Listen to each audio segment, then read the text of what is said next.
For sure. So everyone go to the bathroom. Everybody go to the bathroom right now. Or we can make this the cold open. We can make this the cold open. Everybody go to the bathroom first before you dedicate all of your brain space to listening to your two resident idiots talk about Pats and punk music. This is a road trip. You're not making any stops during this podcast. We're going until the gas light comes on, and that's the only time we're pulling off the highway, kids. Let's go. All right. That's how this works.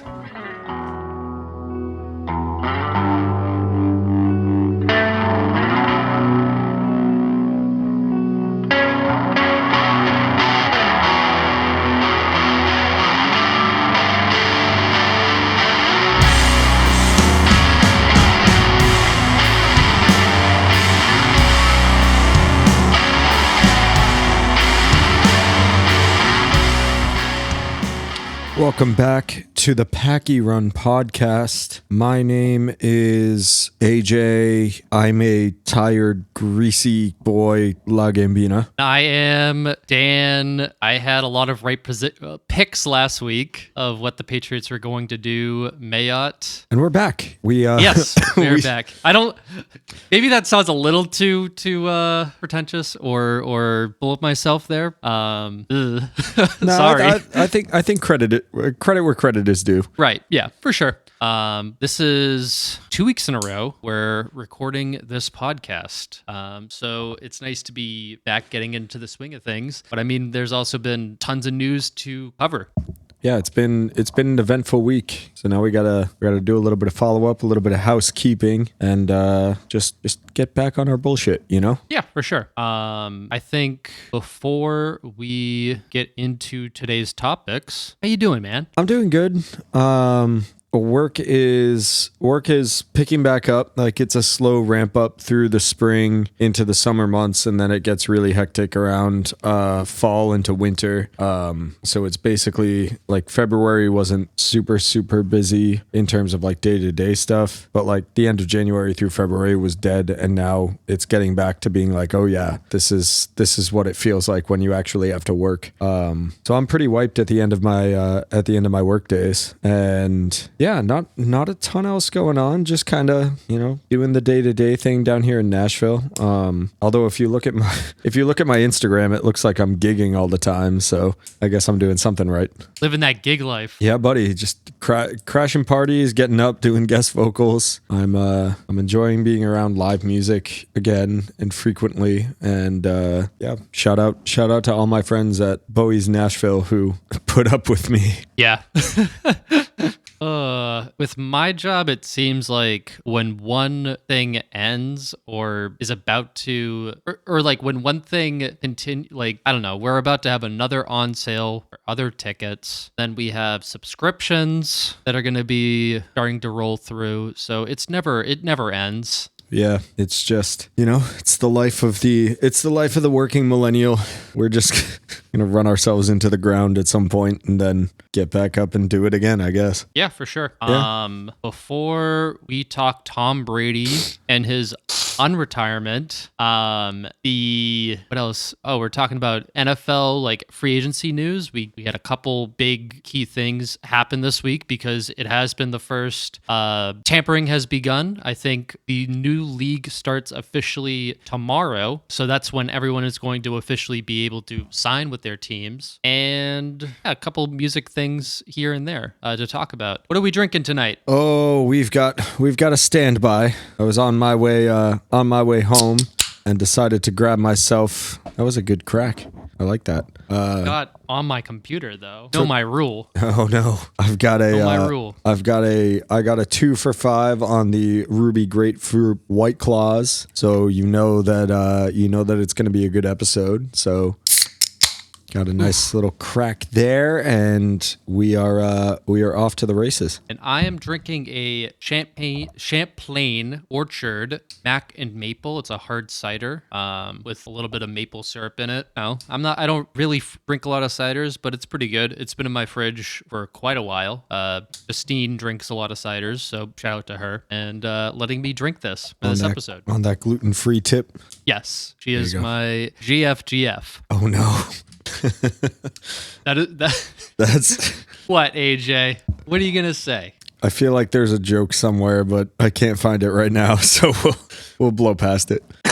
Right. I think one thing we failed to mention last week was baseball's back. Cool. Yeah, baseball's back. The Players Association and the MLB decided to get their collective shit together, and it's gonna be nice to have that back. You know, it's not a summer without poking in on the Red Sox, seeing how they're doing. For sure. Hitting up Fenway Park, going to some of the bars in that area. That's always fun. Cask and Flagon, Lansdowne Pub, all of which are places like that. And yeah, Lansdowne. God damn it, I need to get Dugout. back. Dugout, Bleacher Bar. Yeah, all great spots. If you don't live in Boston, those are all great recommendations to hang out before or after a game. They all have great food and good drinks and good vibes. Not too touristy, not too towny. Go in, have a good time. I miss Lansdowne Street. We gotta make something happen this summer. Yeah, for sure. And I mean, did you hear that they're opening a new venue on Lansdowne Street? Another one? All right. Yeah, it's like called the MGM like Music Hall, and again owned by Live Nation. And it's probably going to be as big as House of Blues, if not bigger. No, it'll be a fun time. They can compete against themselves on certain nights. That'll be fun. Yeah, I'm sure. That's capitalism, baby. Oh yeah, you gotta. All companies care about is getting your almighty dollar. Woo! I can't even woo. My allergies are so bad. Oh man, we gotta cut that. I gotta clip that. That was so bad. Just if we ever do like live streams, that should just be like a button that we use. That sound clip. So that we don't get like I was gonna say defamation. What is it? Demonetized? We can just hit that to dump any swears. Yeah, we could do that. So far, had a lot of huge news. I think the first one was Devin McCourty coming back. Trying to look at his details of his contract there. We also have James White coming back, Matthew Slater. We have Jacoby Myers being put on a 2 second round tender, which means whoever decides to match his contract, he will get a second round draft pick out of that, which, let's be honest, I love Jacoby Myers. He's not worth a second round pick to other teams. Which I think is definitely the point, you know. I want to keep him around just for a little bit of consistency's sake. Just given the fact that this is going for the second year in a row, I think this is going to feel like a very new kind of team. I mean, we've seen it before. Chase Winsowski or Winnow. Yeah, Winovich, excuse me. I was thinking of Mike Wazowski from Monsters, Inc. Chase Winovich, he was traded this morning for Mac Wilson, which I think, Winovich was good for the Patriots, but he was underutilized last year. We did not. Why keep a player around if we're not going to play him? Yeah, I think that's kind of the thing. And I don't know if we were missing something from practices or whatever. Like he was, I feel like I remember seeing him a lot in a lot of like media kind of stuff, but never like a huge impact player on the field. So I mean, Winovich was a good rotational pass rusher. Yeah. Like, good on certain downs just to be in. But, I mean, he was in all of, 17% of the defensive snaps last year. Yeah. And to top that off, next year he would be a free agent. Better to be working to pay him. Yeah. Now, Mac Wilson, watch out for this guy. I think he's going to be a really good pickup for this Patriots team. Yeah, I have high hopes for it. Linebacker? He's a linebacker, and he's very fast. He can good in run defense, and he can play in the pass. So kind of what we need. We need young, fast linebackers. You asked for it. This is what you're getting. Sucks to see Chase go, but everyone's like, we need fast linebackers. There we go. There's your answer. Yep. Now, J.C. Jackson, there was no way we were going to be able to re-sign him. And I said that last week, and it came true, unfortunately. I don't like to be right in that situation. 5 years, $82.5 million for JC Jackson. And you know what? The man deserves his money. The man deserves his money. It feels a little bit like Gilmore 2.0 though, where like I was talking to one of my coworkers about this. I know he's Mr. Interception and he did a really just a great kind of Patriots career so far, right? But I think he's one of those players where if you're outside of the Patriots bubble, you could reasonably argue that he's very much a product of the system. I mean, look at Malcolm Butler. That's a perfect example of that. He struggled with the Tennessee Titans the year after. Exactly. So I think it's kind of, as a Patriots fan, you get used to hearing a lot of these names, and even just on that level, you can kind of become a little bit attached, or it can artificially inflate like what these players seem to be worth. But the contract that the Chargers threw at him doesn't really pass the smell test for me. Like that is a lot of money, and he wanted his bag. So, good on him. Good luck in LA. But also I feel like the Chargers might have overpaid there. But I mean, I think you're willing to overpay for a player of his caliber, especially when you play a very competitive AFC West at this point. I mean, it's an arms race at this point with everything going on, all the new signings and everything. Yeah, there's an argument to be made there. And I mean, like interceptions are kind of a misleading stat because just because you get a lot of interceptions, it's not the mark of a good cornerback. Your job is to not let the wide receiver catch the ball. And JC Jackson was third according to PFF, which is a pretty reputable StatCast website. And he was third when it came to quarterbacks passing on him, like passer rating in the whole league this year. So he's the real deal. Yeah, he is a good player. He will be missed. There's no doubt that he's a good player and that he'll definitely be missed. There's something about it that has me sitting back and being like, I've seen this one before. I've seen this story before. I'm wondering if maybe we see a little bit of a drop off for him, or maybe he goes and tears it up with LA and I eat my words. Who knows? I mean, we'll see ultimately. But I think the other key news today, the heartbreaker. So last week we talked about Kyle Van Noy getting cut. This afternoon, we had Shaq Mason get traded for a 5th rounder. A 5th round pick. And I said last week he was a prime candidate to probably be cut because he was going to clear quite a bit of cap space. Because going into this year, we didn't have a lot to play with. And, I think the signings we made last year we have to wait and see. Some of them were immediate impacts right away, but, that's why we don't have a lot of money this offseason. Yeah. In hindsight, maybe we could have gotten a couple big names last year and not all the players, but who really knows, right? Yeah, I think it sucks to see him go to Tampa Bay. Yeah, and for only a 5th rounder, like, man, that one sucks a little bit. But yeah, I mean, in the name of clearing up cap space, and I suppose, historically the Patriots have been pretty good with their late round picks. Load up a 5th rounder and find another quarterback that isn't good enough at quarterback to be a quarterback, but could be a wide receiver, and give us, right. It's one of the interesting parts about the NFL offseason is just it's easy to play armchair quarterback for a lot of this stuff, but we have no idea until we start to see film. So who knows? Well, now at this point, I think the major talk going into this offseason was we need solid wide receiver number 1. That's been the main topic of discussion for every Patriots fan, I think. Since before the season even ended, everybody was talking about that. And let me see. According to Tom Curran, I'm just going to read his tweet right here. Between the Van Noy release and now the Mason trade, the Patriots have moved a couple staple players to save cap room. It logically follows that they are building to do something significant. So before you light yourself on fire, FYI. And Tom Curran is he's in the know with what's going on with the Patriots. And I can see that tracks right there. Yeah. To me, at least.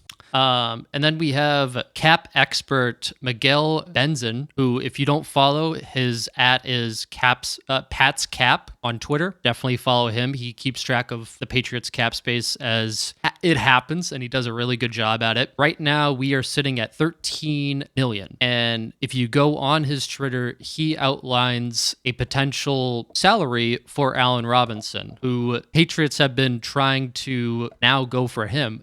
They're all in on Allen Robinson right now. Try to get him. It would be 3 years with 45 million, the first year being a 1.3 salary, and then like cash bonuses and all that other stuff, and then 32 million guaranteed. I mean, that's what it's going to take. We need a top wide receiver. We needed to clear some people. Yeah, I mean, I think that's very clearly kind of the way forward with the way that this team is structured right now. We've got we have a quarterback coming off of his rookie season who has shown himself, at least in his rookie season, where everybody's knocking on wood and hoping and praying and crossing their fingers that he doesn't have a sophomore slump. But it's reasonable to assume that Mac takes a little step forward, or at least plays similarly to the way he played this past season. Our biggest issue on offense was we couldn't drive the ball. Like we really couldn't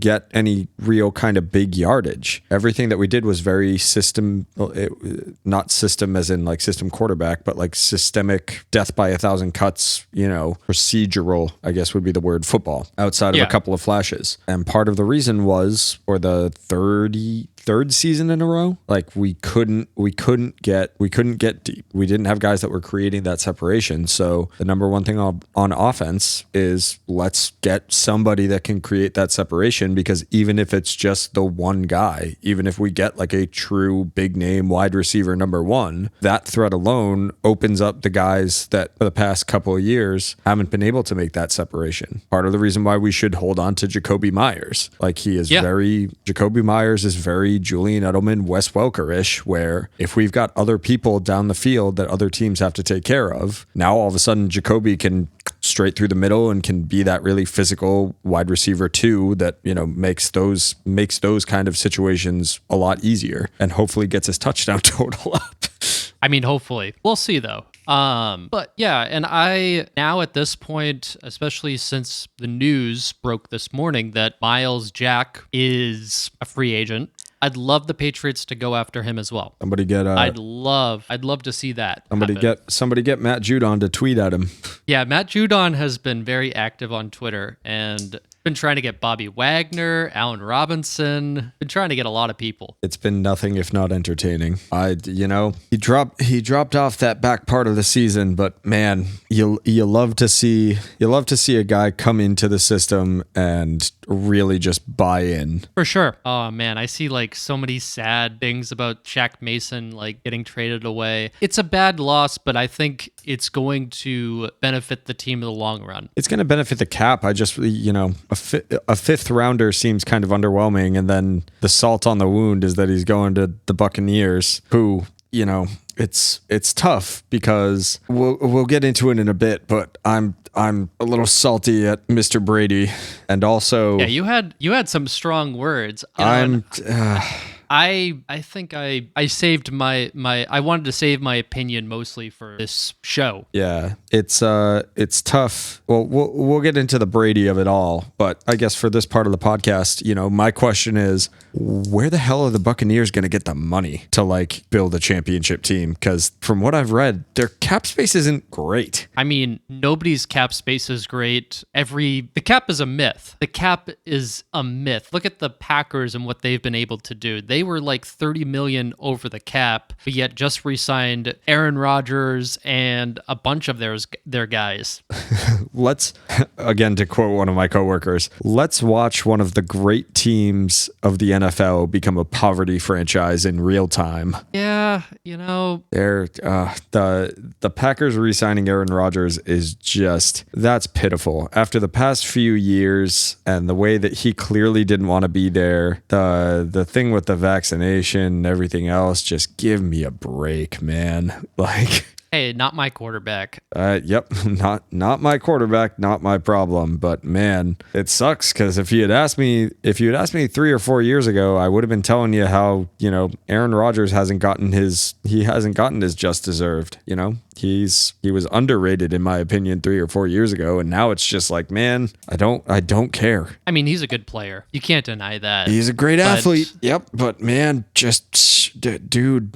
I mean, Deshaun Watson's a good quarterback, but he's a good person. Well, that's another one. The fact that there's people, there's reports about this team or the other team talking to Deshaun Watson and they want him, and it's like, really? That's I was listening to like another football podcast called Strong Opinion Sports. You haven't listened to that podcast, I would suggest that you do. It's fantastic. And Zach Schaumler, the host, he was just very uncomfortable. He was like, I'm very uncomfortable talking about this because I'm a sports podcast. I don't talk about things like that. I'm not a lawyer. I'm not a police officer. I'm not whatever. And he brought up the fact that football just goes on. Is he a good quarterback? Yeah. Does he seem like a good guy? No.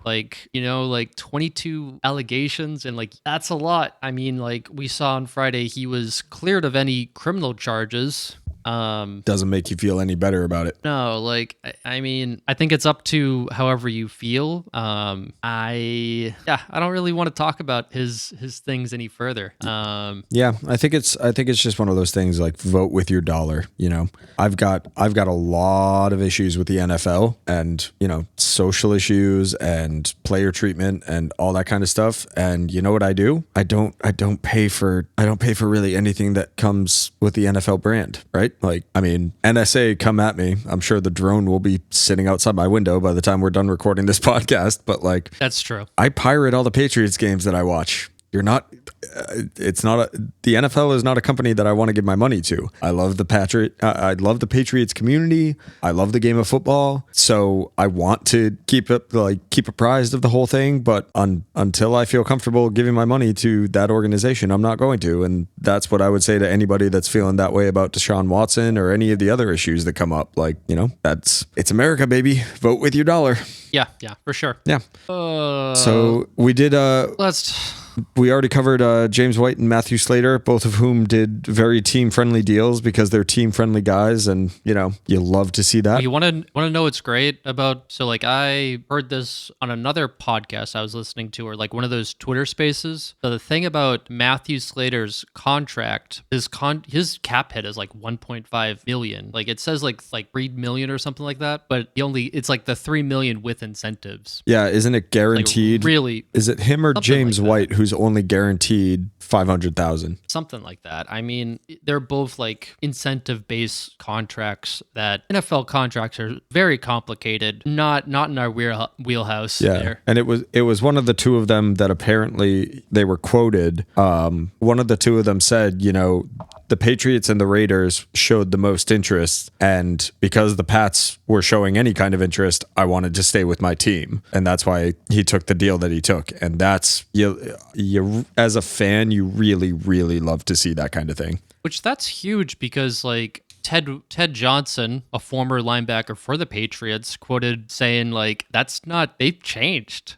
Bill Belichick used to not do stuff like that. Yeah. Bring back old savvy vets like that. Yeah. I mean, Matthew Slater, he's 36 years old, and Devin McCourty, he is older. So same thing with James White. But when we're building a young core, those players can also help the young guys. They have been there for the Super Bowls. They know how to win. They can teach the young guys how to win. So I think it's great. And that's what I was going to say is that, I would challenge that opinion that, Belichick has changed, the Patriots have changed making that kind of deal. I don't think they have, because for 20 years,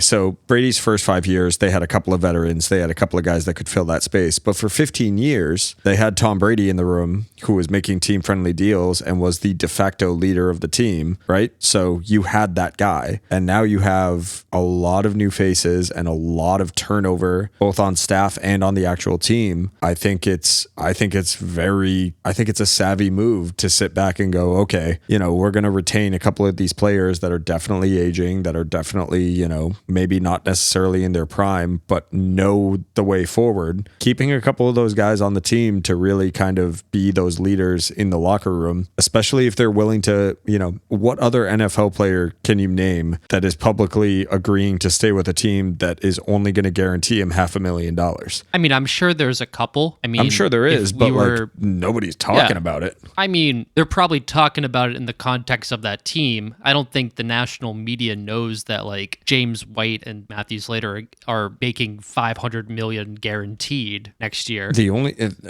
maybe not, but I'm saying that I learned about that quote from somebody who's a diehard Tennessee Titans fan and has active hatred for the Patriots. So they're very much outside of the bubble, and they were the ones that told me, did you know that Matthew, I think it was Slater. It sounds like Slater. Yeah, I think it was Slater who said, yeah, I got a little bit of interest from the Raiders, but Patriots offered me a deal and they wanted me here and I want to stay with them. So $500,000 it is. Like, which I mean, to my 27-year-old ass, $500,000 sounds great. Well, like, I mean, if you think about it, Matthew Slater is somebody who's played however many years with the Patriots, like let's say 13, and built your home base here. This is where you've been married. This is where you raised your kids. Yeah. Are you really gonna? I mean, it's not as there's a lot of free agents out there, and I mean, it's not as easy just to pick up and pack everything up when you've already built a life in a certain place. Yeah, but I also think as an athlete and as a competitor, and this is gonna pivot a little bit, so try and follow the bouncing ball, listeners.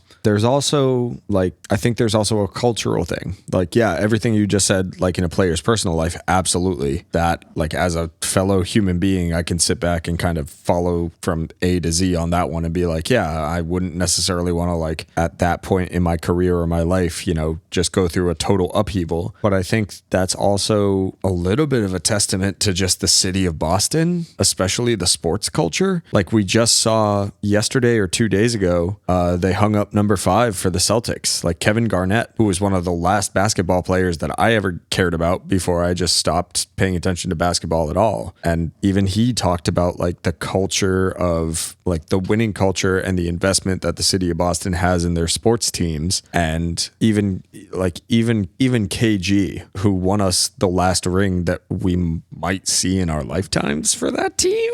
Question mark. For the Celtics, I mean, I think that's a little far-fetched. But still, that's, he was a little bit surprised at, what a warm welcome he got. And it's like, well, that's what that city's all about. Like, it's about winning championships and building winning cultures and being invested in the team and the city and by extension the fans. So for sure, it's one of those things where, to have these players that could make millions of more dollars going somewhere else that sit back and go, yeah, but this is the place that values me the most as a person. Well, winning cures all. I mean, I was watching a video last night on Manny Ramirez. Love Manny Ramirez. My favorite baseball player growing up. Manny being Manny. But and this video took a look at his career and all the antics that he pulled, because he pulled quite a bit of them, and he oh my God. Like, one of the things he said to the Red Sox once was, I want to be traded to the Pawtucket Red Sox. Their AAA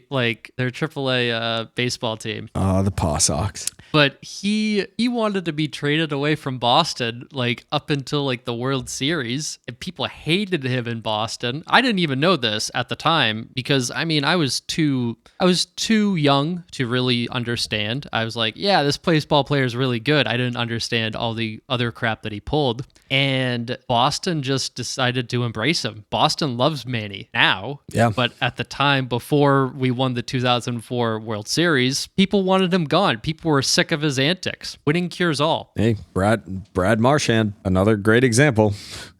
just not fully embraced, had a reputation, you win as I feel like he was always embraced. I mean, he's the type of player that you hate going against him, but you love him on your team. Oh, there's a lot of Bruins fans that I talk to, like diehard Bruins fans, that even now aren't like totally convinced about him, but will say that exact thing.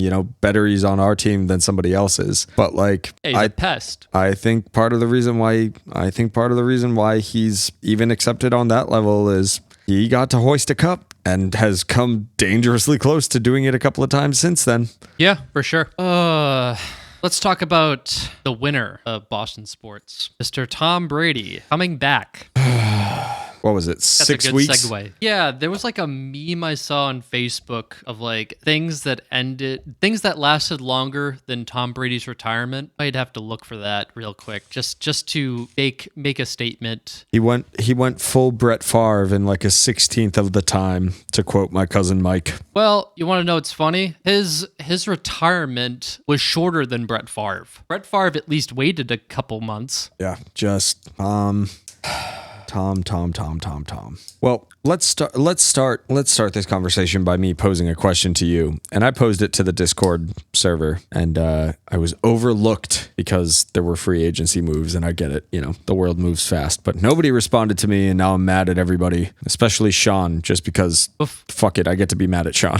Before you pose this question, I found the meme in question. The 12 things that lasted longer than Tom Brady's 41-day retirement. 2021-22 MLB lockout. That lasted 99 days. Kim Kardashian marriage to Chris Humphries, 72 days. Days Home Alone was #1 at the box office, 84 days. How long it takes to grow kale, 59 days. Brett Favre's retirement, 150 days. Accepted time for a perfectly dry-aged steak, 45 days. The lifespan of a housefly, 60 days. Days Party Rock Anthem by LMFAO was #1, 62 days. Jamarcus Russell's holdout after being drafted by the Raiders, 60 days. The entire run of Y, The Last Man, 67 days. The 2007-2008 Writers Guild strike, 98 days. And the gas station period of a porcupine, 112 days.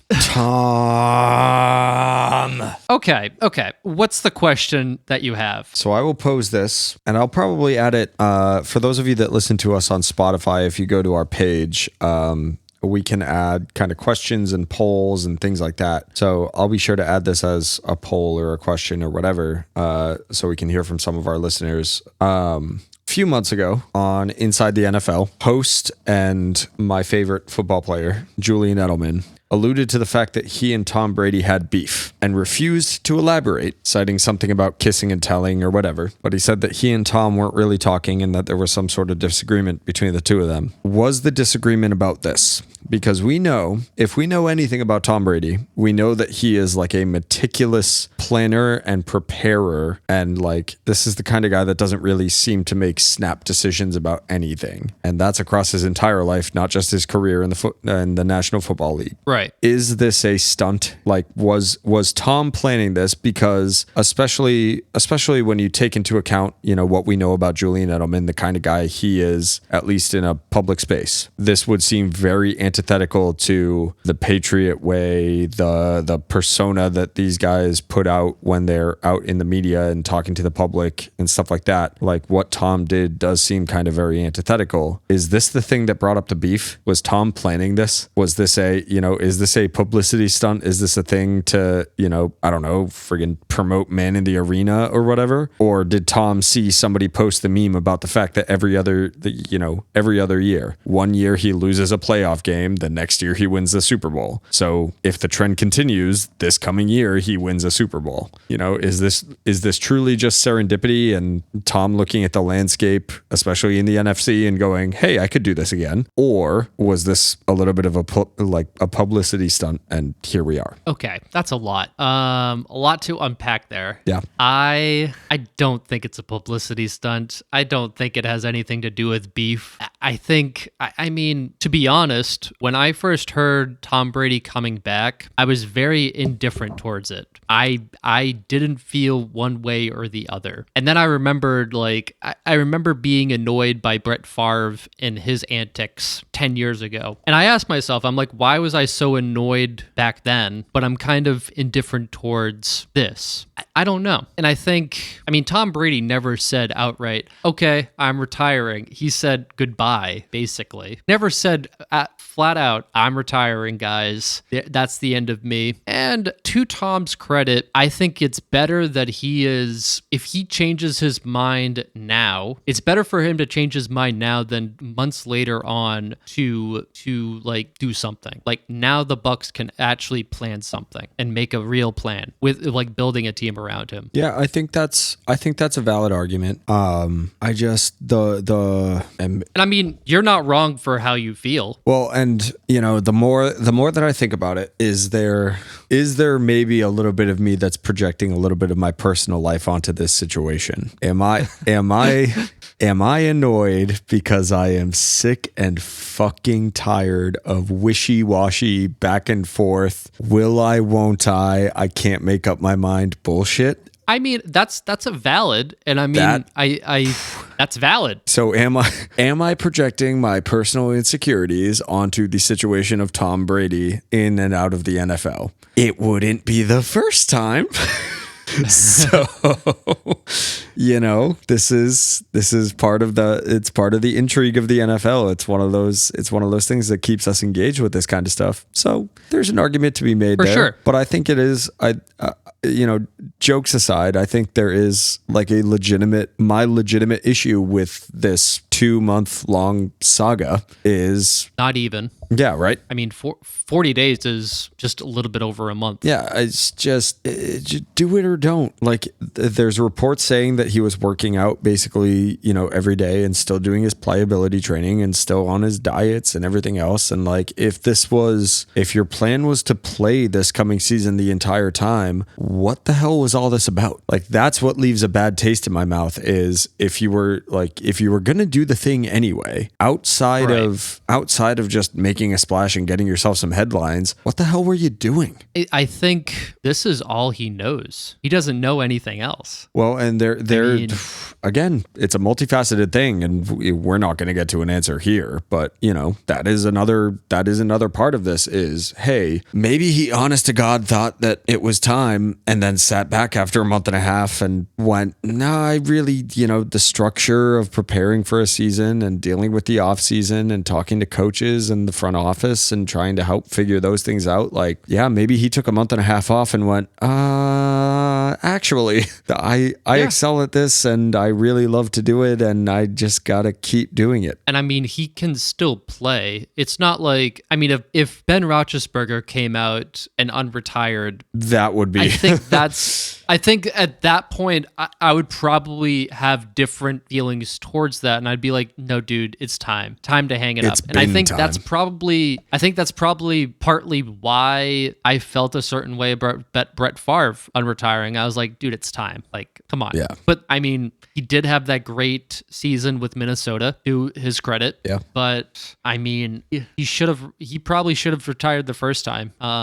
And, you know, it makes me, my whole thing is when I keep comparing it back to Brett Favre, because that's probably the only strong example I can think of. I mean, in this situation, I think of Brett Favre's legacy different because of those years with the Jets and the Vikings. If he just retired with the Packers like he was supposed to, I would be like, oh yeah, he's one of the best, like blah, blah, blah, blah. But like now I have like a different alternate opinion of him. And I think I was explaining this to Justine a few days ago. I don't want to get to the point where Tom Brady is just deteriorated and not as good as I remember him. I want to see him on a good note, not a bad note. I was good with him retiring this year, and I hope I don't see him turn into Peyton Manning or Brett Favre or any of those quarterbacks I remember the last couple of years just like, oh man, like this is tough to watch. Yeah, I think that's where I ultimately land. I think for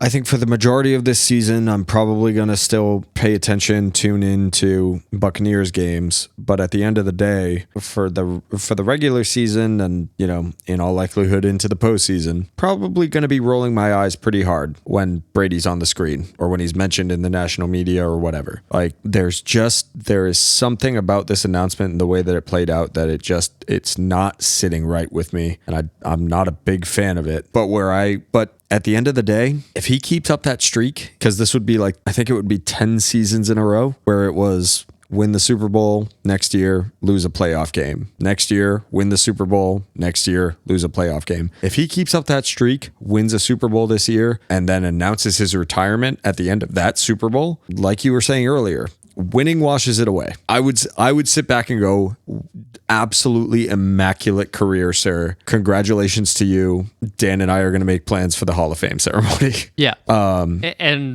But Tom Brady, don't expect another episode or another snippet or a huge part of a podcast episode dedicated to your retirement. Yeah. No. Nope. You're not getting it twice. Nope. We said everything that we really needed to say about your career at this point. And if you manage to put a cherry on top of it, cool, you'll get a heads up and a congratulations and a nod. But this whole little comeback after less than 2 months is burning a little bit of goodwill, at least on my side of this podcast. And man, I don't have bad will towards keep it together. him. I hope the best with him.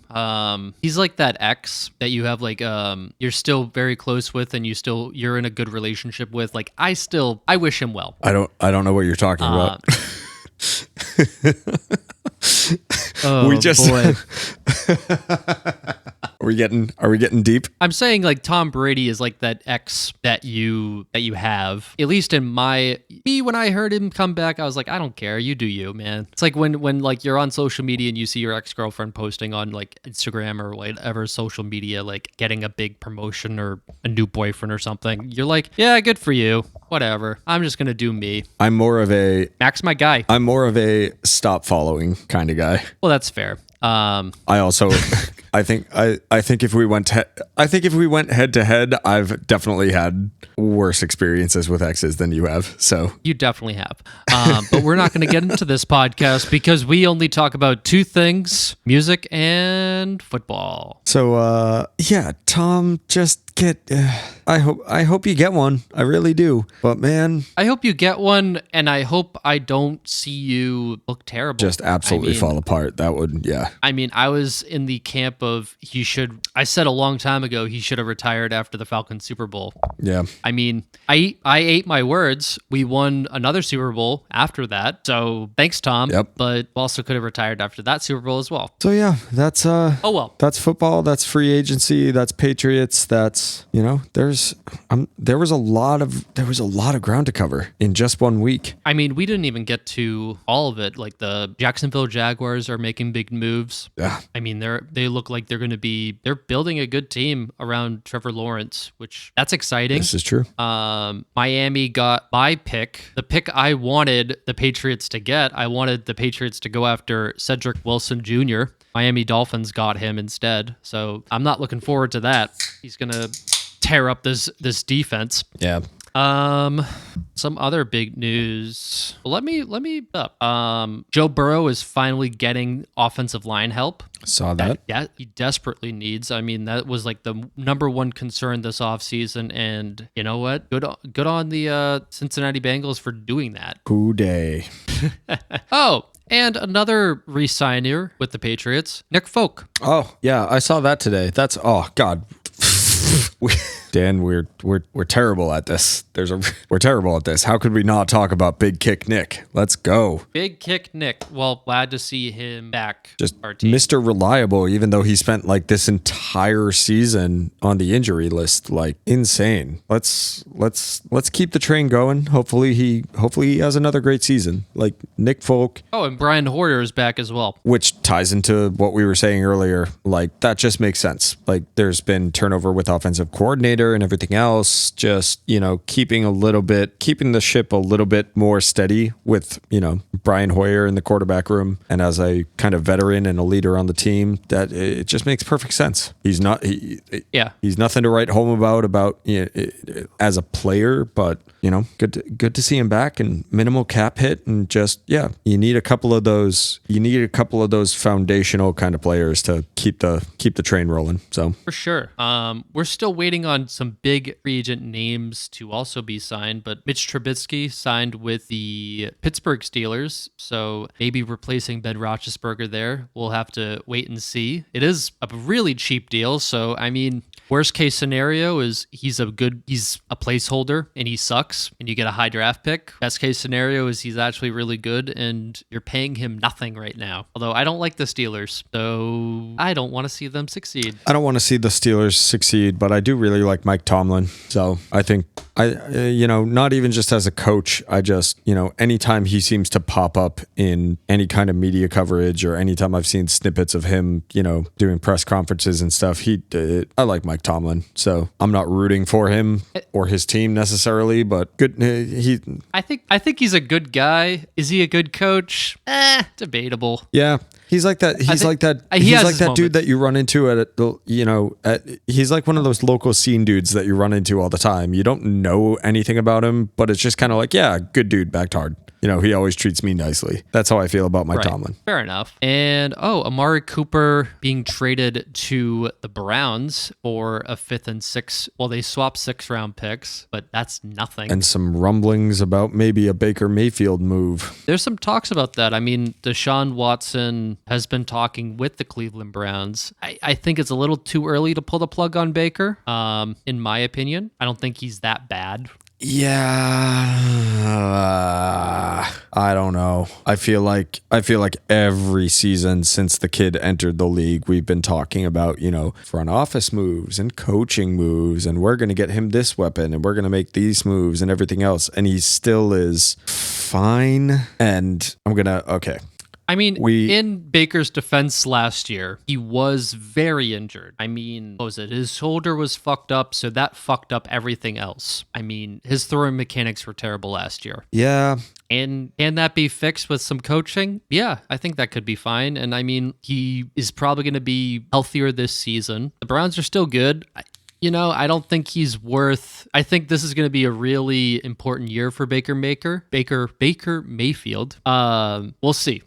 I mean, he is the best Browns quarterback since Bernie Kosar in like the 80s. He's gotten that team plenty of press for sure, and he has outperformed expectations. Now it's the Browns, so the argument could be made that the expectations are below the floor, but Baker's fine. He's at best, middle of the road NFL quarterback. There's a hot take. And if you want a real hot take, I don't think that's a hot take though. I'm more high on Baker Mayfield, but I was also, one of my worst takes was I was still high on Sam Darnold. I thought he was going to be really good with the Carolina Panthers. Yeah, that one came back to slap you in the face, huh? Yeah, that was bad. I was like, well, Adam Gase was a bad coach. Maybe being a system and a new coach and everything, maybe he'll be a little bit better. No, Sam Darnold at this point is a bust. Well, are you ready? Are you ready to enter the hot take chamber? Bring me in there. My hot take for the week. If the Patriots don't play their cards right, Mac Jones could end up in a very similar situation to Baker Mayfield, where he came in and people thought he was going to be the savior, and he ends up being a middle of the road, kind of non-impactful NFL quarterback. I think it's too early to tell. Mm-hmm.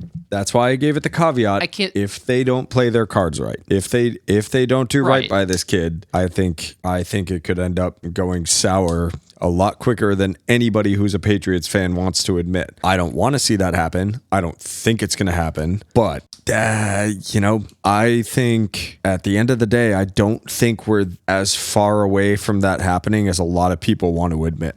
Oh, I mean, I believe you. I think it could happen. I think it's too early to say. If I had to be honest, there's something about it. I'm not 100% sold on Mac Jones yet. Not in the sense that I'm willing to trade him today. Or even give up on him But after this season. I mean, Yeah, right. I'm not willing to give up on him just yet, but I'm not 100% sold yet. I want to see more of him, if anything. Well, that's all I just want to see more of him. Period. And I want to see us develop a game plan mostly around him. We've seen bits and pieces of this year where, he's not the main focal point, and I mean, maybe bringing in a guy like Allen Robinson can help that. Well, and I do want to almost immediately walk it back a little bit too. I mean, some people are going to clip our things out of context. Oh, for sure. And say like they hate Mac Jones. No, I don't hate Mac Jones. That's further from the truth.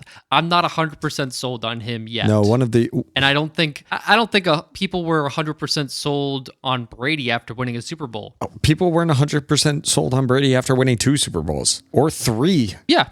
Or during the drought that we had, even when, we had near perfect seasons and we were still going to Super Bowls and people still weren't sold on him. So, well, those Patriots fans are, ugh. Yeah. But yeah, almost immediately walking back what I said though, like knowing what we know about Patriots players and personnel and the way that they talk about the game and fellow players, you don't get the high praise that Mac Jones got in his first year, even before the season started. You don't get that kind of praise unless there's something going on under the hood, So right, and he did beat out the starter. I mean, that entire preseason, everybody was talking about how much better Cam looked and how much better another, getting into his second year in the system was looking for him. And, he had the COVID thing and everything else. So there were question marks and whatever else. But the vast majority of the media coverage in the preseason was, hey, Cam is definitely looking better. And then I don't think there was a single person in New England that wasn't shocked when it turned out, we're going to let go of Cam and Mac's going to be our starter for his rookie year. Like, they're seeing something in him and we saw something in him this past season.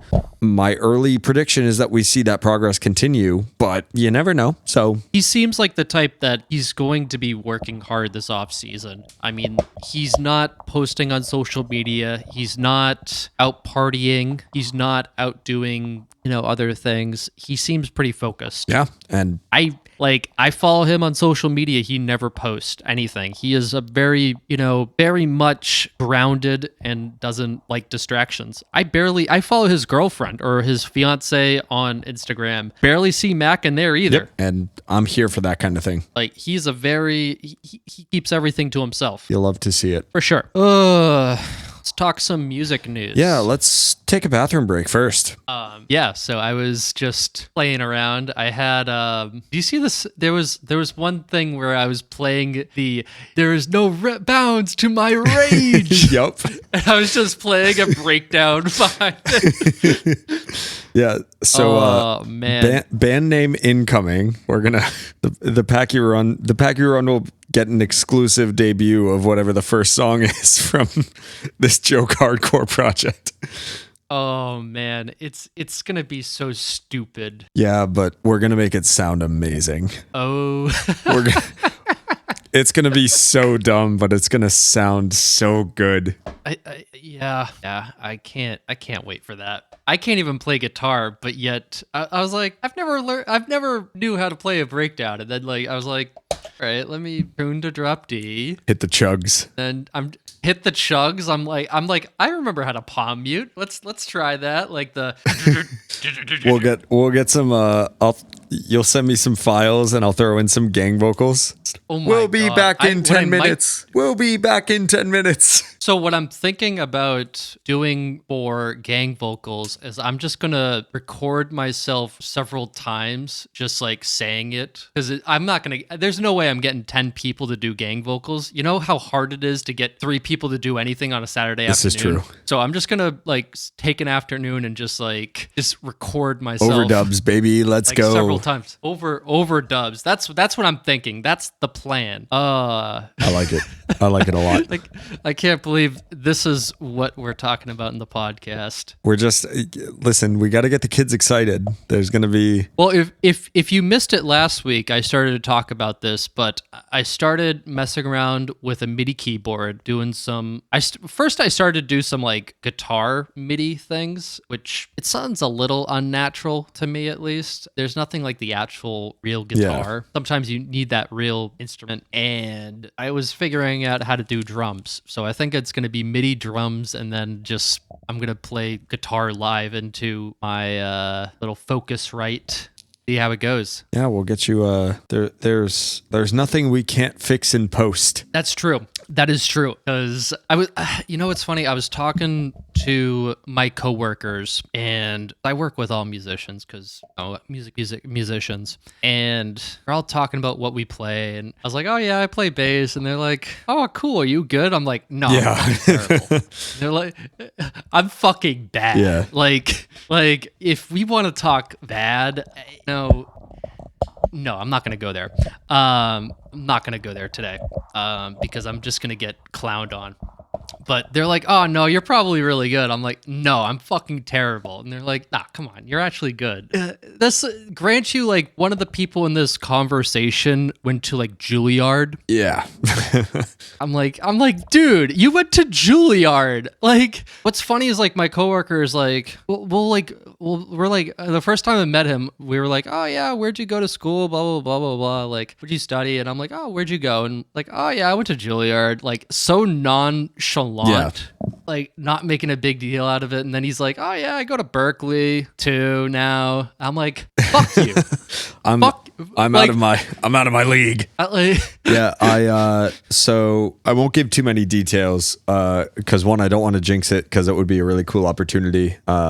But also, like, I don't want to out myself too hard. But basically, this past week I got an offer from a couple of dudes, a couple of musicians down here that I respect a lot. One, I respect them both, but one in particular who every time he's up on stage, I just sit back and I'm like, man, I am not a good musician at all. But we have a lot of fun when we get up and we play together and stuff. And they were asking me about basically being a front man for it would be like a one night a week gig, just kind of not even really front man, like more of like a hosting kind of deal, honestly. And You could do that. could I though? Like I know a lot of the songs that would be involved, and I'd love to, like, one of the weird things about me, especially given my history in Nashville with karaoke bars and, getting up and jamming and guest vocals and everything else. I am not very confident as a vocalist if I don't have a guitar in my hands, because it just, like, there's like You need that buffer. yeah, it's like a psychological thing. Like there's something between me and the audience. Like I don't like looking at people when I'm up on stage because that always just kind of psychs me out.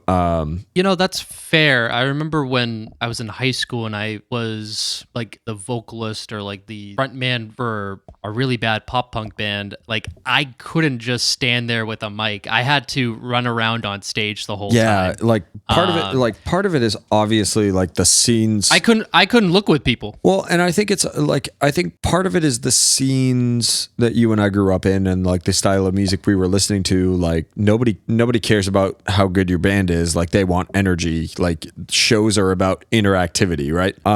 Yeah. But there is that psychological element of just like, if I'm not like doing something, if I'm not jumping around or headbanging or, getting a little wild while I'm on this stage, then the only thing I can do is stare at the people that are staring at me. And there's a lot more of you than there are of me. And what if I'm fucking this all up? And oh my God, like you start to spiral and then you second guess yourself and you're not doing as well. So it was one of the things that always helped me playing in Blumpkin Pie and stuff was if I have a guitar in my hands, like I can look down at my guitar because I have to, because I'm physically doing something. And I do miss that kind of part of it. But if I was going to get up and do that hosting thing, I would definitely want a little bit of that buffer. And everybody else that I share that stage with is better musically than I am. So that's horrifying. Yeah, I get that. I don't know. I've also I shouldn't say that. I've played with some good musicians, but nowhere probably on the same level as some of the musicians in Nashville, for sure. Yeah, it's also I mean, they call it Music City for a reason. do they though? That's an interesting topic. Ooh, you want to dive into that one? Yeah, it's weird to call this place Music City. It's definitely seeing a lot of attention, especially in the wake of like the COVID thing, right? Like everybody's trying to tour everywhere that they can because they've missed out the past couple of years. But you and I come from Boston, which is on like touring circuits. That's an A market. Like everybody wants to hit Boston because people show up and people go crazy, especially in more of like the alternative underground punk kind of scenes. People show up and they go crazy and they get involved. And then we went to school in Connecticut, which is more of a B market. So like on those spring tours, on those, off dates and stuff like that, Connecticut's a great place to do that kind of thing. Nashville's like a C plus market. I mean, are you talking just about the alternative scene? Are you talking about country? Are you talking about rap? Are you talking about so for like what kind of genre are we talking here? So for country, obviously, like country music runs through Nashville. There's no denying that. Like it's an A market for country, but for pop music, for alternative music, for a lot of rap music, for anything heavier than like butt rock, it's a C market. Like it's not kids don't show out the way that they do, like especially with our experiences in the Northeast, or take like a Philadelphia or Florida is huge.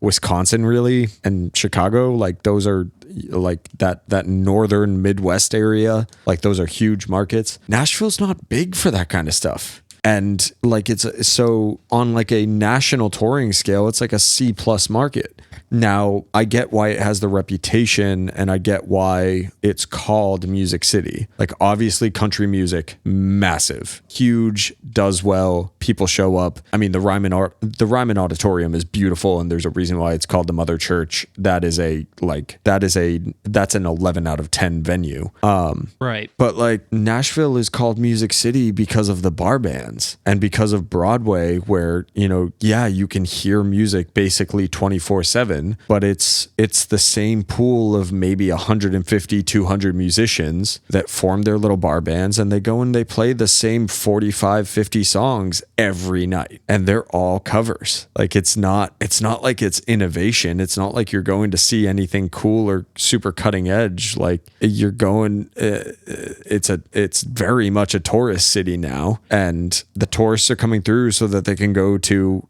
whatever the biggest name country artist is who has a bar on Broadway, and then they lose their mind when the band plays Don't Stop Believin' because they haven't heard that song in a month, and oh my god, that's so cool, they're playing I feel like a woman, like Right. It's a very odd thing to have seen and to have grown up in, like actual on both the artist side and the fan side. Like we grew up with a hunger, right? Like you hear a band that you really like and you wear the album out after it comes out and you're so into it and you just want more. You want more of that same sound and that same feeling. So you go and you search it out and you go to shows and like you become friends with the guys that are in the bands and you're doing the thing and like you become a part of a scene. Like there's a camaraderie and there's like I said, like a hunger for more of that. That doesn't really exist here. I mean, I can't remember the last time I heard a newer artist from Nashville. Yeah, I mean, the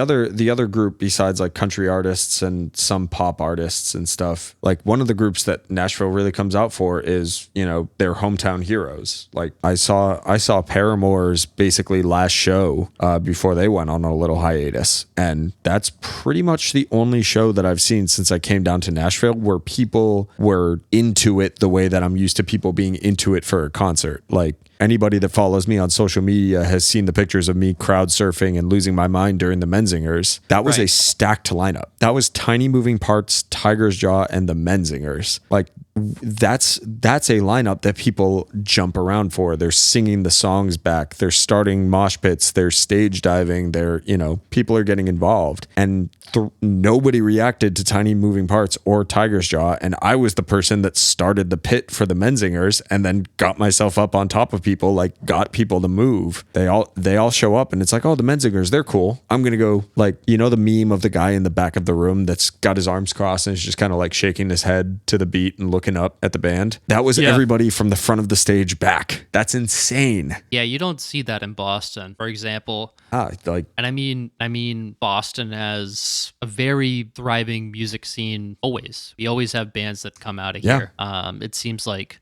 but that's not the focus of this. Yeah, it's a different world down here, and I've said that a bunch of times on the podcast. But it is one of the interesting things that is just, even with all the transplants, even with I've been down here for almost 5 years now. Like, I get what people say when they say that Nashville's not the same, but for all the people that have come from all the other places across the country and they want to be here because it is Music City, they don't treat it like Music City. Yeah, I mean, there's nothing innovative about cover band. Cover bands are fun. I think they're fun there's a time and a place for cover bands. Like, for sure. And they're great. And I mean, they are, especially down here, like I was saying, like they are lucrative businesses. There's a time and place for cover bands, and downtown Nashville is the time and the place for cover bands. They make decent money. I know plenty of people where their full-time job is playing music, and that's better than I can say. Like, that's awesome. And get your checks. Like, nothing of what I've said, despite how negative it might sound, is supposed to be derogatory or playing down anything that those guys do, because a lot of them are my friends. Some of them aren't, but like, they're making money playing music. There are guys that are up there ripping a guitar for 6 hours a day and making a living. That's sick. Get your checks. Do what you love. That's awesome. But that is such a separate game from what I was born into or used to or really want to do, that it becomes like a really interesting thing to be in Music City with giant quotation marks and to not really be seeing a lot of music outside of covers. That's interesting. I mean, maybe it's just the wrong city for a thriving punk and alternative scene or like a metal scene. I mean, it should be called Country Music City. Yeah. Or the flip side of that coin might be maybe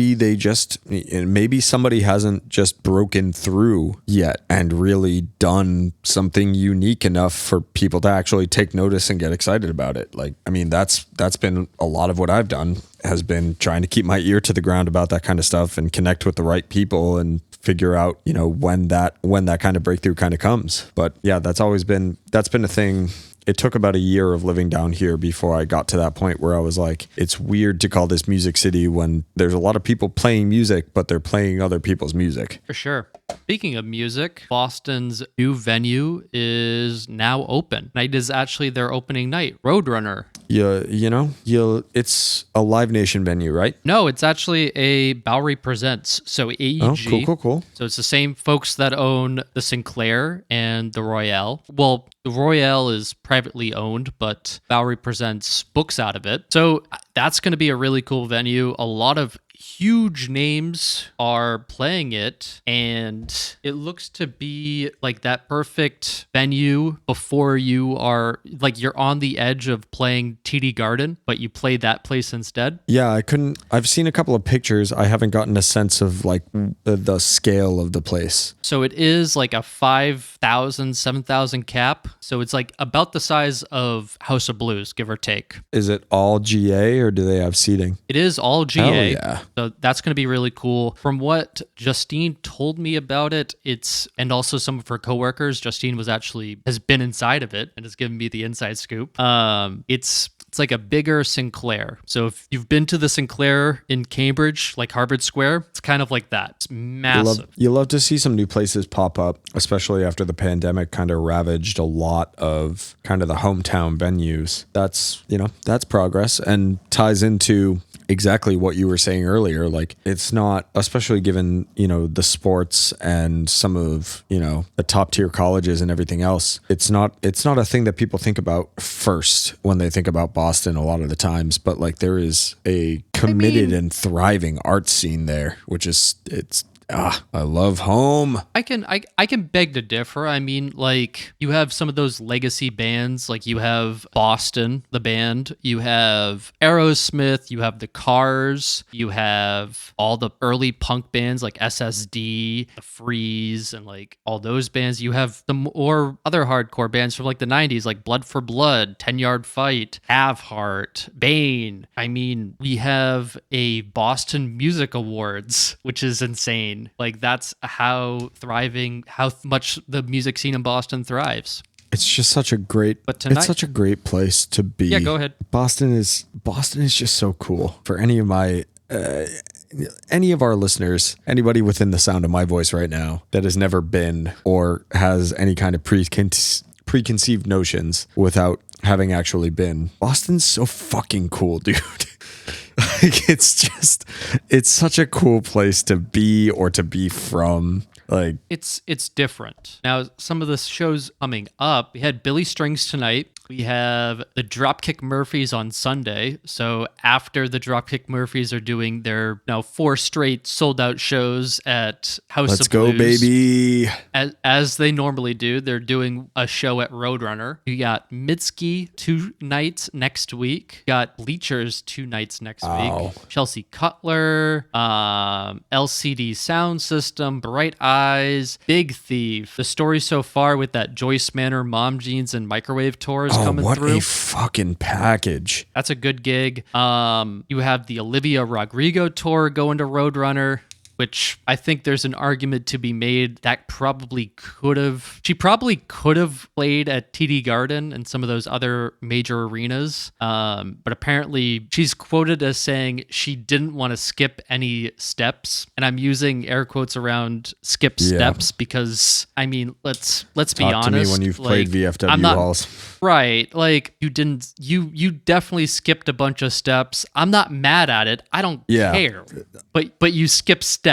Just own it. Just own it. If you skip steps, just own it. Like, I get it. I'm fine with it. I'm cool. We got Frank Turner playing, Bell and Sebastian, Wexakachi. We got so many good. Leon Bridges. Those are just so far some of the shows announced. I haven't even mentioned all of them. I'm excited. It's going to be a great venue. The problem, for a lot of shows, they were starting to go to Worcester, like those big shows that they're the type of band that's not big enough for the TD Garden, but they need to play a big room. I mean, it's either House of Blues or the Palladium, and I think this is another really good nice venue. Little middle ground, especially if it's all GA. That was a space that needed to be occupied, so that works really well. For sure. So have you been in the week since we've talked? Have you listened to anything cool? Have you seen anything, any cool headlines come across your social media about music related stuff?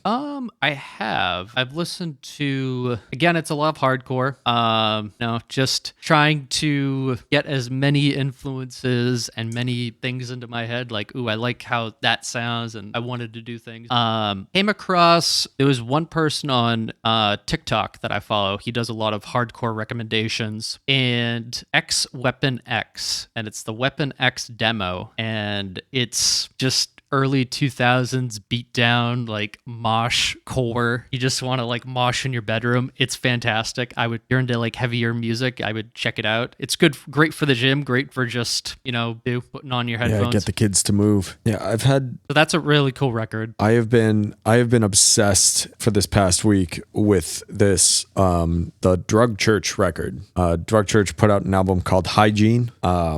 Grammy.com put out like a profile about their vocalist, Patrick Kinlan, who I've talked about on this podcast multiple times. He's the vocalist for Drug Church and for Self-Defense Family. He's also got a side project called SWAT with Ian from Military Gun, which is another, like, Military Gun is like traditional early 90s, late 80s hardcore. They're really good. Military Gun's fucking awesome. SWAT is grimy, just back to basics hardcore. Drug Church is, we talked a lot, not necessarily on the podcast, but just like, especially in the early years of our friendship, about that whole grunge revival, Super Heaven, Balance and Composure, all the stuff that Run for Cover and No Sleep were kind of putting out around that time, even Top Shelf to an extent. Drug Church, they've put out 2 LPs and an EP in the past 4 years, and that instrumentally they are grunge. They are early 90s, big ass guitars, big ass drums, just riffy. Like they're almost they're like a hardcore tinged Super Heaven in that way. Okay. And Pat Kinlan, who is known for, as a vocalist, he's known for not being very melodic. There's a lot of like talky kind of parts. He really kind of barks in like a Pat Flynn from Have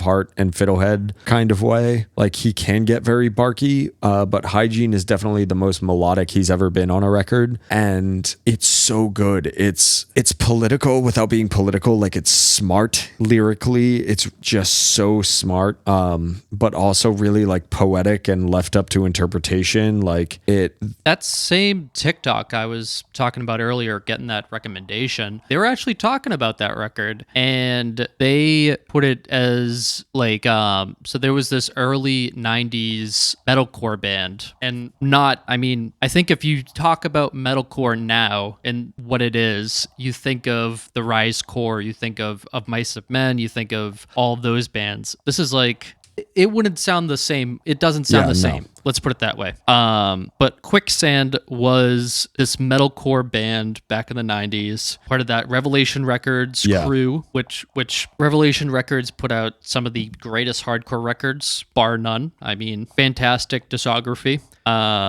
And a lot of important bands, so many. And he said it kind of sounds like Quicksand and like some of those early 90s metalcore like bands. Yeah. And would you say that? I'm not sure I'd put the metalcore tag on it. Well, I mean, metalcore is, it's different now. It's definitely different now, but it's like, but even metalcore from back then, like it's not quite as riffy. There's not a lot of like metalcore, especially back then, was a lot about, the fact that it was hardcore bands, but with guys that could that could rip on guitars and stuff, thrash metal style, right? Yeah, for sure. Yeah. So I would sooner put the metalcore tag on Turnstile than I would Drug Church, but Drug Church definitely has that like that grungy, almost poppiness to it, but their feet are like firmly planted in that like 90s and even some of the lesser known bands from the early 2000s, like hardcore with a capital H. Like you can't really Pat from Drug Church calls Drug Church hardcore adjacent. Like that's the term that he uses all the time. Mm-hmm. So like, and I definitely understand why he calls it that, because it's not quite hardcore, but it's just off to the side of that genre. I mean, fitting music in a particular genre is not that important. I mean, I think people get too hung up on genres when you should just listen to music and be like, wow, that's really cool. Like I could see that it pulls from this and this and this and this. I mean, so many people try to fit everything into something, and it's don't be that guy. Yeah, it's usually that kind of behavior is usually a byproduct of like gatekeeping. Like you're trying to put this specific genre name onto something because it makes you feel like you know this better than somebody else. Right. It's like the people that when you say, oh, that's emo, they're like, oh, well, the only emo is the Rites of Spring and that early like 90s like Captain and Jazz and like blah. Like no one gives a fuck. Like you can call Fall Out Boy and the Used and My Chemical Romance emo. Like no one cares. Everybody's still paying money to go to emo nights, and they're hearing all that stuff, and you don't hear them complaining. Like no one gives. I like Rites of Spring. They're a good band. Oh, yeah. I like a lot of those. I mean, I will say this: a lot of those '90s emo bands are fucking boring, and I don't think that's much of a hot take. I think that is. Some of them really do. they get boring. Like it's and the fans are fucking annoying. That's another thing. On top of that. But the people that are purists, if you're a purist about that kind of thing, like go touch grass, like find a hobby, please. Right, and also no one is paying. No one is hearing Right to Spring or Captain Jazz, Texas is the Reason, whatever 90s band at emo night. They want to hear Panic at the Disco, My Chemical Romance. They want sing-alongs. They want pop music with guitars. Like, and for a lot of people, that is what emo is. Like, I wouldn't call Boys Like Girls emo or I wouldn't call Mayday Parade emo, but like those guys have songs that are played at emo nights all the time, and a lot of people associate that with emo. And you know what? Those people pay good money to hear those songs. It's the same thing with the When We Were Young Fest. Like, the genre doesn't matter. Do people like it or not? Do you like it or not? There's a lot of that shit that I just don't care for, but there's a lot of that shit that I can sit back and be like, hey, that's a good song, that's a good band. I'm willing to, again, tying it into what we were saying earlier, I'm willing to vote with my dollar and to go listen to those songs. I don't care. Yeah. And I mean, I think there's a very select few people that care about these certain things. And those people need new hobbies. No, cares. I don't know. So yeah, go listen to the new Drug Church record if you're into heavier leaning stuff, because that's awesome.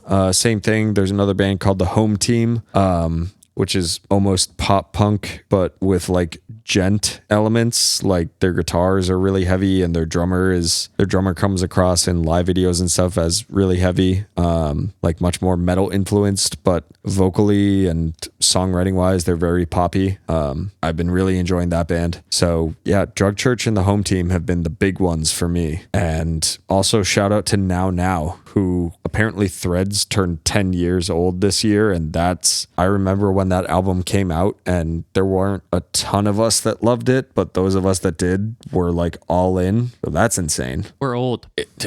You couldn't tell by the luggage I'm carrying under my eyes. It's insane. What do we got for recommendations this week? Unless you want to add anything else to add. I'm good with Drug Church and the Home Team being my recommendations. Alluded to it earlier, and I think I've made this recommendation like earlier, like long time ago when we first started this podcast, but go listen to Strong Opinion Sports. I like Zach Schaumler. He seems like a really good guy. He wears his heart on his sleeve. He's very real. Doesn't really fake anything, and he has some pretty interesting takes on just sports in general. He's another like podcast. Does like the same thing that we do, except less beer and way less music. And he also used to be a former college quarterback, so he has interesting takes and does film analysis of quarterbacks and knows what a quarterback needs to do and what good mechanics look like and how to coach it and how to look for it, and gives you interesting takes that way as well. So very informative podcast. Go check it out. It's also on YouTube and Spotify. Oh yeah. I have one more question to ask you before we call it a night here. Sure. Dan Mayotte, on the record, in the world we live in, on planet Earth, are there more wheels or doors? Wheels or doors? What do you mean? Like in total, are there more wheels, like circular objects that create momentum, or are there doors, things that you can open to get into another space? Why are you posing this question Because to me? for some reason the internet is at war about it, and I have allowed myself stupidly to become part of this war, and there is a correct answer, and anybody who doesn't think that the correct answer is the correct answer needs to I don't know. This sounds like the blue and black dress all over again. And yes, I said blue.